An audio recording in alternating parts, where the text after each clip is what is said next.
जी नमस्कार, स्वागत है आप सभी का हमारे चैनल सीटेट अधिगम में। दोस्तों, आज की इस वीडियो में बात करेंगे टीआरई 4 के इंतज़ार कर रहे अभ्यर्थियों के लिए। जी हाँ, जैसा कि आपको पता है कि माननीय शिक्षा मंत्री जी का टीआरई 4 को लेकर लगातार बयान आ रहा था, जिसमें यह बताया जा रहा था कि जो है शिक्षक बहाली जल्द अभ्यर्थी अपने जो है परीक्षा की तैयारी पर ध्यान केंद्रित करें। इस तरह की आती थी बातें, लेकिन आज की इस वीडियो में हम लोग बात करने वाले हैं पेपर के माध्यम से एक मीडिया बाइट में शिक्षा मंत्री जी ने यह बताया है और यह डेट भी बताया है कि कब तक बहाली आएगी। जी हाँ दोस्तों, इस वीडियो का यही टॉपिक होने वाला है कि शिक्षक बहाली यानी टीआरई 4 का इंतजार कर रहे अभ्यर्थियों के लिए कुछ अपडेट निकल के आई है माननीय शिक्षा मंत्री जी की तरफ से।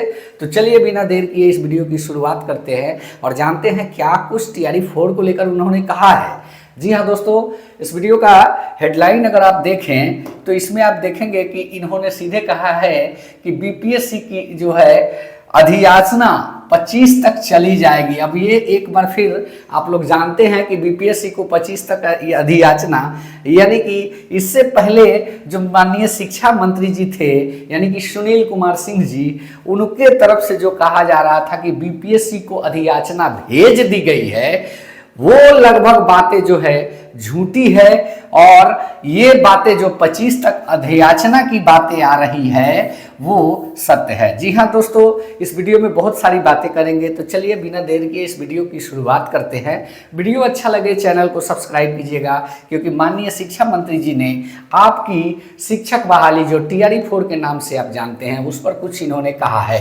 यहाँ पे देख सकते हैं टीआरई 4।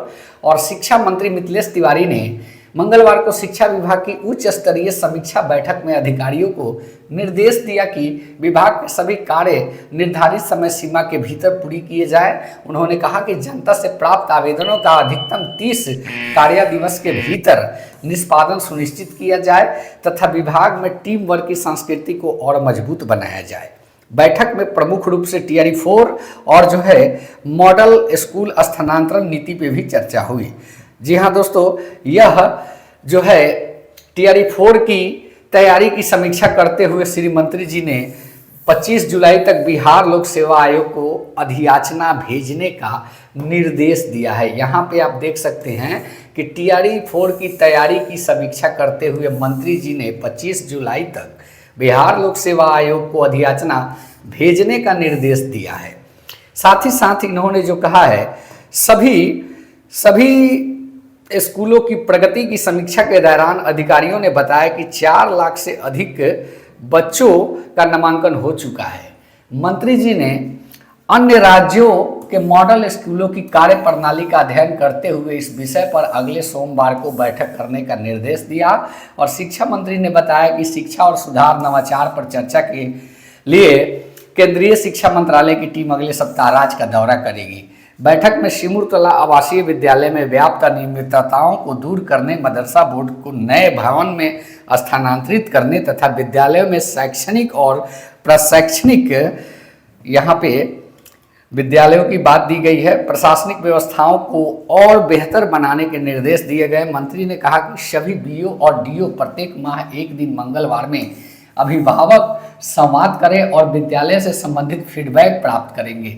उन्होंने कोटा, सीकर, अन्य प्रमुख शिक्षा केंद्रों की कोचिंग व्यवस्था का अध्ययन कर जो है बिहार के लिए भी समग्र कोचिंग की नीति तैयार करने का निर्देश दिया। ये लगभग स्कूलों के लिए है जो कि आपको सिर्फ और सिर्फ टीआरई 4 की जो खबरें थी उनसे ही मतलब था, तो कहीं ना कहीं अब इसको अपने स्तर से हम लोग देखते हैं। जी हाँ, जैसा कि आप सभी जानते हैं, पिछले यानी कि पूर्व शिक्षा मंत्री सुनील कुमार जी भी कहा करते थे कि टीआरई 4 की अधियाचना भेज दी गई है। और माननीय शिक्षा मंत्री जो वर्तमान में हैं, उनके द्वारा भी कहा जा रहा है कि टीआरई 4 को 25 को अधियाचना भेज दी जाएगी। ऐसे में बहुत सारे सवाल उठते हैं, क्या पूर्व के शिक्षा मंत्री जी ने स्टूडेंट को बरगलाने का काम किया, या फिर इनके द्वारा जो कहा जा रहा था जुलाई में परीक्षा, तो ये 25 तक अधियाचना जाने का मतलब आपको विज्ञापन कब तक नजर आने वाला है, इस पर भी एक सवाल उठता है। तो कहीं ना कहीं अभी तक टोटल अगर अपने हिसाब से देखा जाए, जो अभ्यर्थी टीआरई 1 से या फिर 6ठे चरण से 7वें चरण से शिक्षक भर्ती का स्ट्रगल कर रहे हैं, उनके लिए ये खबर जो इस प्रकार की बातें निकल के आई है, कहीं ना कहीं ये कोई नई खबर नहीं है। ये पिछले जितने भी शिक्षा मंत्री हुए इस तरह की बातें बरगलाने वाली किया करते हैं। अब देखने वाली बात यह होगी कि 25 तक जो शिक्षा मंत्री जी का कहना है कि बीपीएससी को अधियाचना भेज दिया जाएगा, यह 25 तारीख तक आ पाता है कि नहीं, क्योंकि टीआरई 4 के लिए इन्होंने एक प्रकार से ये एक लॉलीपॉप कह सकते हैं। बाकी चीजें जो समीक्षा बैठक हुई या फिर अपने जो अधिकारियों के साथ इन्होंने बैठक किया, वो सिर्फ और सिर्फ आपको याद होगा कि केंद्रीय शिक्षा विभाग की एक टीम यहाँ पे शिक्षा से संबंधित यानी कि शिक्षा मंत्रालय से संबंधित सारी योजनाओं का समीक्षा करने के लिए अब तक जितने जो है कार्य हुए, पैसे कितने लगे, उन सब चीज़ों का समीक्षा करने के लिए आने वाली है। आपको 2-3 दिन पहले की बात याद होगी, कुछ पैसे भी शिक्षा मंत्रालय ने वापस किया है केंद्रीय शिक्षा मंत्रालय को, तो कहीं ना कहीं इसका दुख भी जताया गया था। तो इसमें एक बहुत बड़ा फेरबदल भी होने वाला है। अब देखने वाली बात होगी कि वर्तमान शिक्षा मंत्री जी जो ये 25 तारीख के अधियाचना की बात कहे हैं, क्या ये सत्य है? दोस्तों, आप लोग को कैसा लग रहा है कमेंट के माध्यम से बताएं। बाकी चीज़ें तो हम भी समझ ही रहे हैं और समीक्षा बैठक क्या होगी ये आप लोग भी समझ रहे हैं।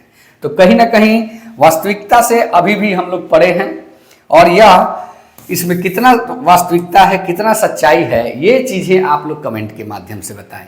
क्योंकि 25 तक अधियाचना की बात की गई है, अगर आती है तो स्टूडेंट के लिए बहुत ही बड़ी खुशखबरी होगी। लेकिन देखा जाए जिस प्रकार से देखा जा रहा है, ये मात्र और मात्र एक लॉलीपॉप इसको कहा जा सकता है।